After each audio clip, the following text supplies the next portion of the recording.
what I'm going to do today is we're going to work in these little sketchbooks here like this. And if you take the class, you're going to be working in one of those as well. And if you're going to, if you're already registered for the class, be sure you get these before the class starts.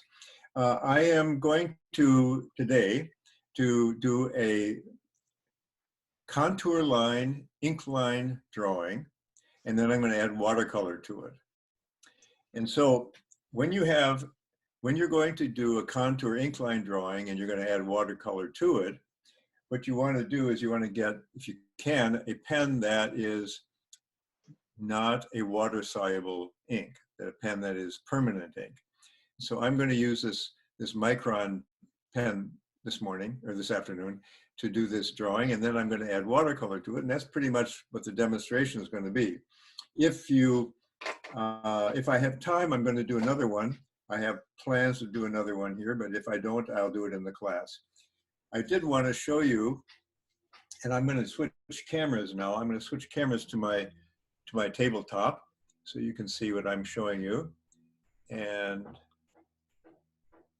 so there's my tabletop. And so you can see this is a very simple ink line drawing that I made, and I add a little bit of watercolor to it.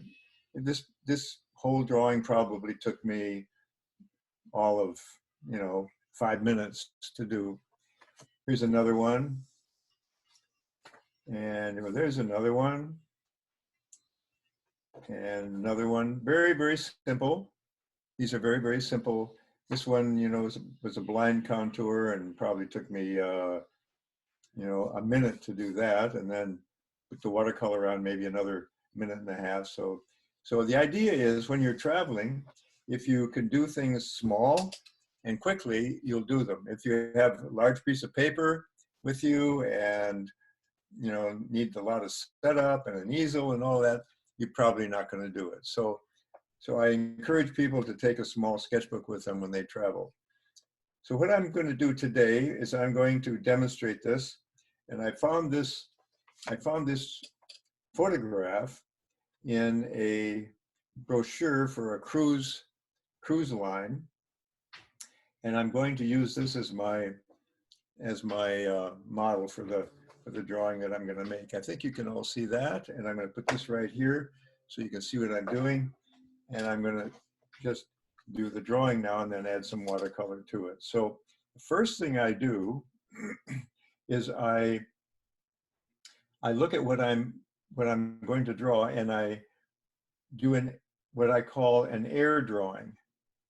So I'm doing it in the air, where things are going to go in the air before I start. Now that takes me maybe 10 seconds or so, and then I just begin the drawing, and I'm going to go ahead and just start this drawing. And I try to work as continuous as I can without lifting the pen.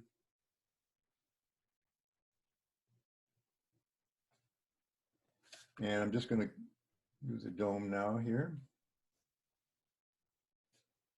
I'm using a nice fine line. I'm using let's see, it's a number 02. So, and I don't have to do every single detail exactly as it is, but I try to get a sense of what it's looking like, just to get the essence of it. And I try to stay as continuous as possible. So by being continuous, put another one here. And by being continuous, what happens is we continue the drawing process without interruption. Because if you keep lifting the pen and thinking about it too much, then it's no fun. Just kind of relax and get into it and just start drawing. And there we go. There's that little dome right there, and there's another little base for that dome there.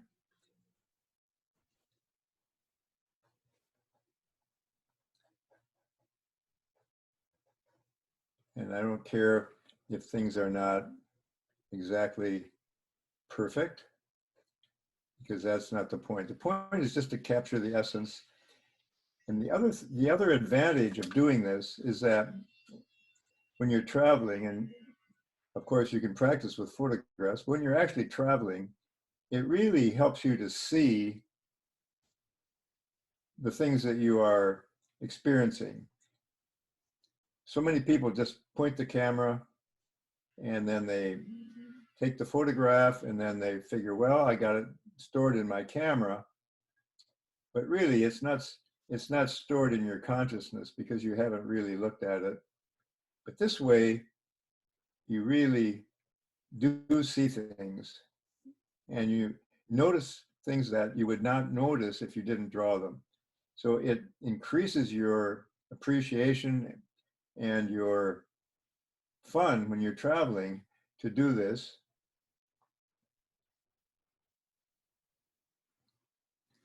I'll lift the pen there a little bit. You don't always, it doesn't all have to be one single line, but notice that I don't really stop drawing. I don't really stop to think about anything. I just kind of just keep doing it, going from line to line, line to line, line to line, and then eventually we'll be finished. Now there's some bushes over here. I should put those in maybe. And there's that wall that goes up here. Okay, let's go back over to that building now again. And let's see what we got here. There's a nice, is that shape there. And then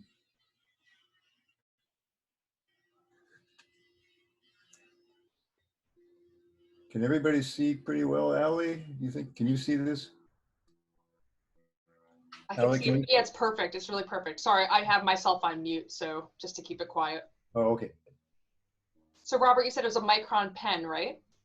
Well, this particular one is not called micron, but it's the same as a micron, yeah. It's called a micron pen. Well, I can show you, this is a micron pen here. Right, can you see that? Yeah, this is micron. That's a 03. It's a little bit larger point.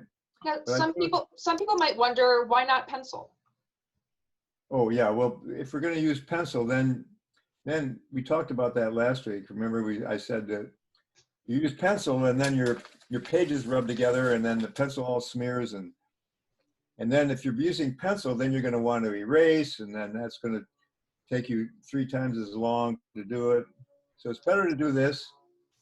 Better to just use the pen, and then you don't have to worry about making a mistake, because if you make a mistake, so what?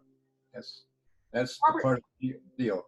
Do you have like those, I love drawing with like little Sharpies. How about like those little Sharpie pens? Or yeah, those are okay. A bigger Sharpie. If you can find one thin enough. I don't think they're this thin though. Yeah, no. But how about just a regular Sharpie? Would that work? You mean the really thin ones? Yeah, or just a medium size, maybe just 2. That would work if it's a really thin one. Yeah. So there's the drawing of that. I don't really need to do much more than that. I don't know if I want to put that bridge in. I could put the bridge in here. So there's a bridge here like that. The bottom of the bridge is there, and then there's a bottom of that part. But anyway, that's it. And so now there's the drawing, and I can just go ahead now and just add some color to that. It looks like we're going to have time for another one, so that would be nice. So I'm just going to add some color to this now. And I always go, if you can see my paints here, you can always go from your paint to your mixing tray, and then you get the right transparency on the mixing tray. And actually, I didn't want that to be blue. I wanted it to be more of a green. Make that into a green. Make this green there, like that, good. And I think I'm gonna lighten this one up a little bit here.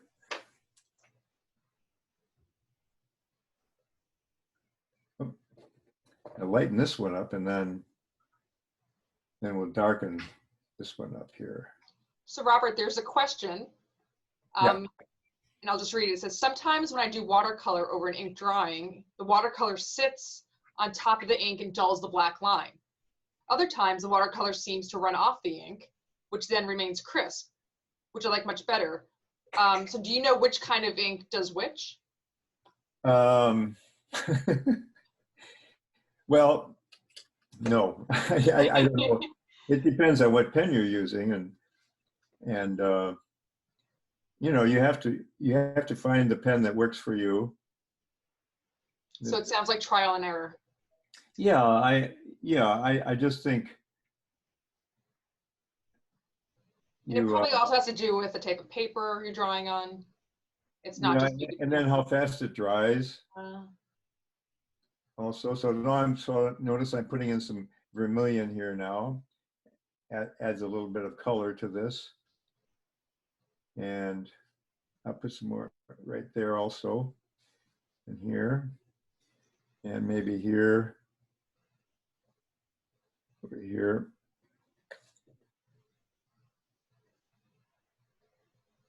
And got like that. Now I don't want to fill everything up with color, but I wanted to get just enough so that I have just some indication of some of the color that's there. Or you can actually put it, just do the colors any colors that you want. You don't really have to follow the local color. You can just do any colors that you like. So here I got. What's the weight of that paper, Robert? 70 pound. And this here, I believe it's 70 pound, 80 pounds, sorry, it's 80 pound. 80 pound, yep. And now I'm going to put these green bushes in here. And then I can see there's a kind of a reddish bush right there. And I have another green dome back here that I didn't do yet. Put that in. And Robert, what's the size of the, what type of paintbrush is that, and what's the size? Oh, this is a Chinese brush. It's about a number 12 brush. Yeah, it's about a number 12, I'd say. What makes that brush Chinese? It's made. Oh no, I don't know, because it looks like a Chinese calligraphy brush. Is that what it is? It is a Chinese calligraphy brush. Yeah. So I'm just adding some. Oh, and then I have I could see there's some green bushes right here that I didn't put in. There, like that. And maybe I'll put just a little bit of that yellow up in here. Right here. Yeah, like that. Maybe here. Maybe here. There. That's looking okay. There's the bridge. And then this is this part of the bridge here. Let's get some of that really bright color up in here now, just to help color jump. I like to call it color jumping, where you take one color and you repeat it throughout the drawing. And then if I wanted to, I could probably very easily just put some sky in like this. You know, if I wanted to just add some sky, I could do that. And let's put just a little bit of color right up in here on this little tower there also. There. So that's it. You can see how quickly that went. And now I got a nice little sketch from this. So I'm sitting there, say I'm sitting there and doing this on my vacation, and I get it done, and my friends want to go have lunch now, and so we're all set to go, and they didn't have to wait too long for me to finish this little sketch. I put a little shadow underneath the bridge there. Yeah, for you. There you go. So anyway, that's a little demonstration for today. Let's see, we've got about another 10 minutes. So if you like, I will do one more. I said I would do more. And this one I've already drawn it, so it's ready to go.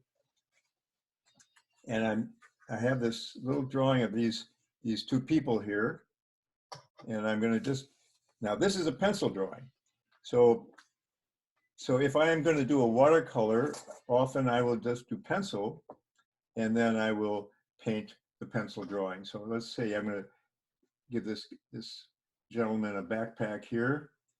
I'm going to put his dark backpack in here like this,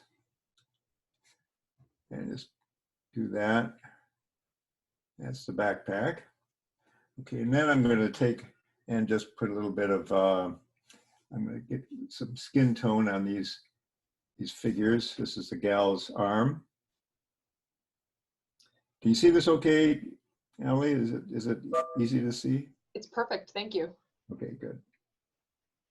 Now I don't want to touch the backpack. I got to be careful. I don't. Oh, I touched it. Well, that's okay. I'll let it run in there. And there draw their legs. And notice that I'm making these really quite dark, and that's because watercolor dries 20 to 40% lighter. And I'm using the point of the brush now because I want to get it carefully between my pencil line drawing. And there's this guy's hand there, and then his arm is a shirt. So let's take his shirt here. And I'm gonna just take some of the puddle off of here so that'll dry. If you keep your paper tilted up, it dries a lot faster. So let's do a little bit of hair. This man's hair. The gal's hair.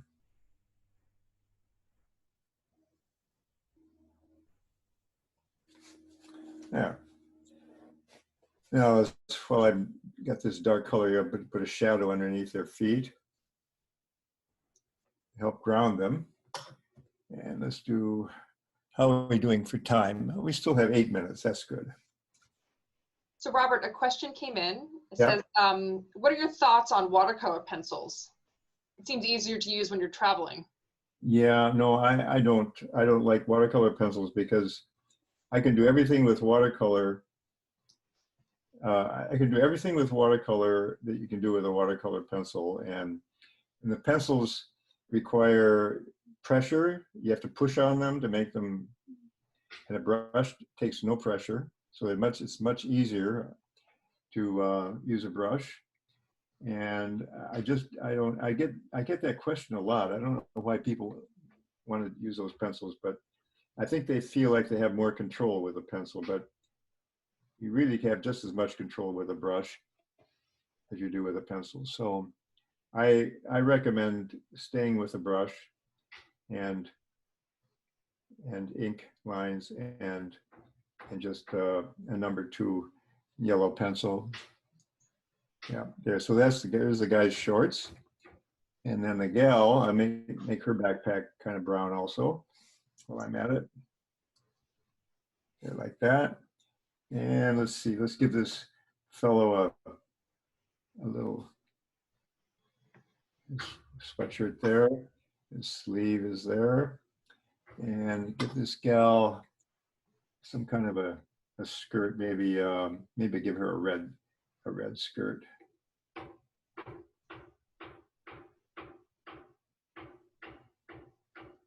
Got people doing, you can hear that hammering, got somebody making major repairs on the house next door to me here.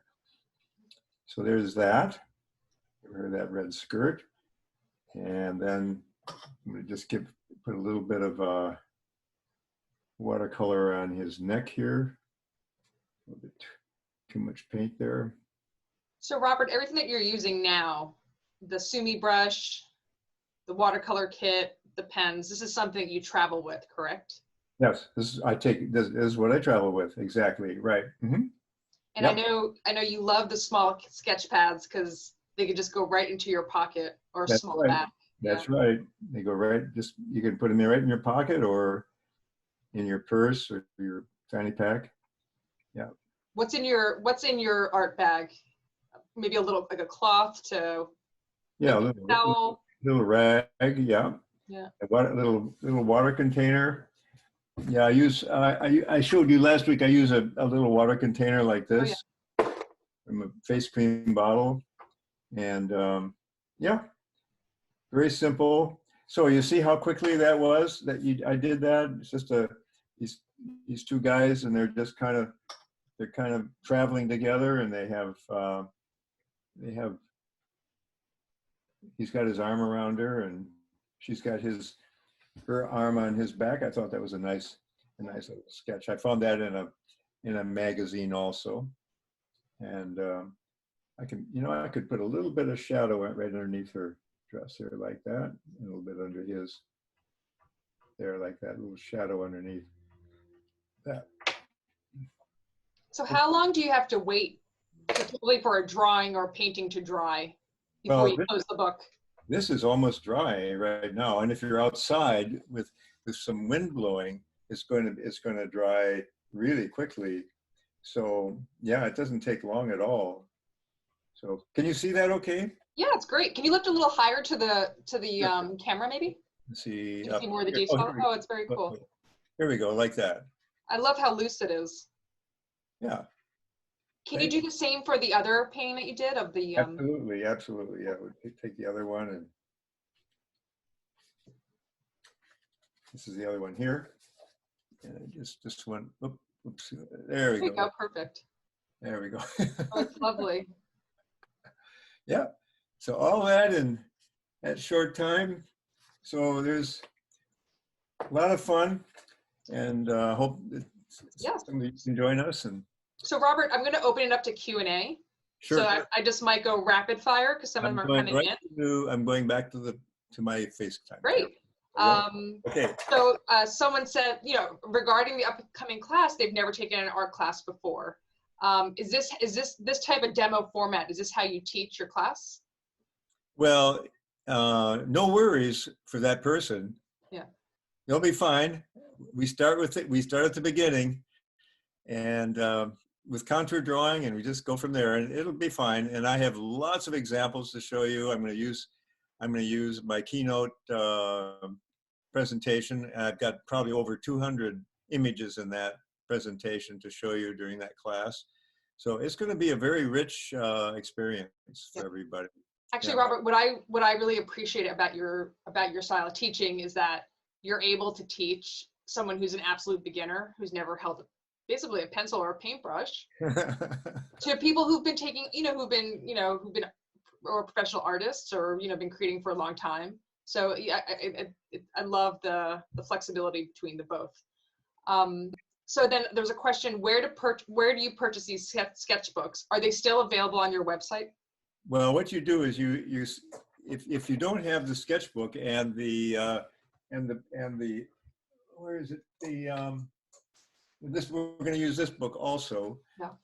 This book here, and we're going to take a lot of images out of this book here, like last week we used this image here, and these two books are what we're going to use in the class. These two books and the pen together is $27, including shipping. Cool. So all you have to do is send me $27, and I send them to you, and then you have them ready for the class. And then the only thing you have to bring to the class is your watercolors and a brush. And I don't care what kind of watercolors you have. It doesn't have to be anything special. It doesn't have to have certain colors or anything like that. Just have a pan set. That's just fine.